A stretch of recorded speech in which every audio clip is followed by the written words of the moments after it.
Un jour, alors que les vents soufflaient fort sur la mer de Galilée, un humble bateau avançait péniblement sur les vagues tumultueuses.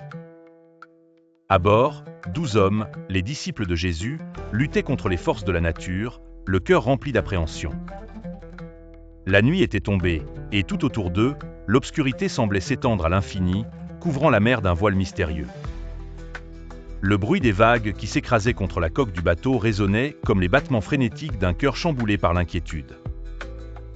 Alors que les disciples s'affairaient, tentant de dompter les éléments déchaînés, ils se remémoraient les paroles réconfortantes de leur maître, Jésus, qui disait souvent « Ayez foi en Dieu, et vous ne broncherez pas ». Pourtant, en cette nuit de tempête, leur foi était mise à l'épreuve comme jamais auparavant. Chacun priait intérieurement, cherchant du réconfort dans sa foi, et espérant que leur Seigneur serait avec eux dans cette épreuve. Dans le tumulte, Pierre, un des disciples les plus téméraires, scrutait intensément l'obscurité. Soudain, un cri perça l'air, chargé de stupeur et de peur.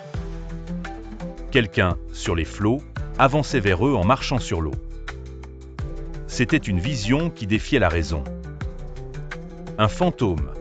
murmura l'un des hommes, l'inquiétude se lisant sur tout leur visage.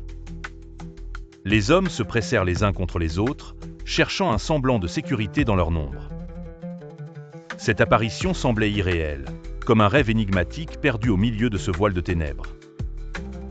Mais, au milieu de cette confusion, une voix familière se fit entendre au-dessus du rugissement des vagues. « Prenez courage, c'est moi, n'ayez pas peur. » Les disciples se regardèrent, cherchant à discerner la source de cette voix rassurante. Pierre, reconnaissant enfin la voix de Jésus, sentit son cœur s'alléger.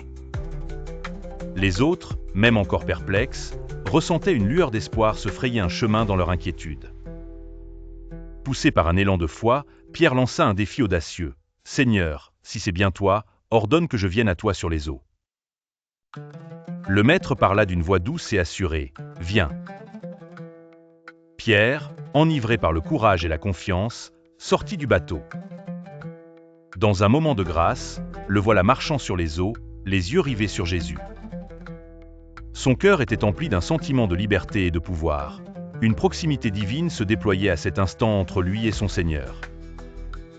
Cependant, à mesure qu'il s'approchait, une bourrasque soudaine fit vaciller son assurance.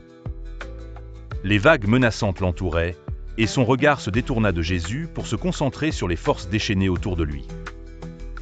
En un instant, le doute l'envahit, et il commença à sombrer.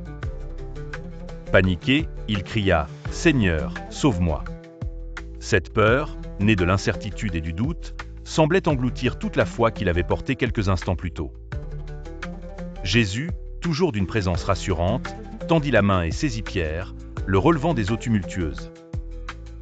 Dans ce geste, il lui dit doucement « Homme de peu de foi, pourquoi as-tu douté ?» De retour sur le bateau, la tempête s'apaisa et un silence solennel s'installa.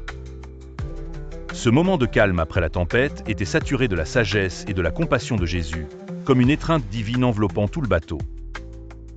Les disciples, émerveillés par ce qu'ils venaient de vivre, se prosternèrent devant Jésus, reconnaissant une fois de plus sa véritable identité. « Tu es vraiment le Fils de Dieu. »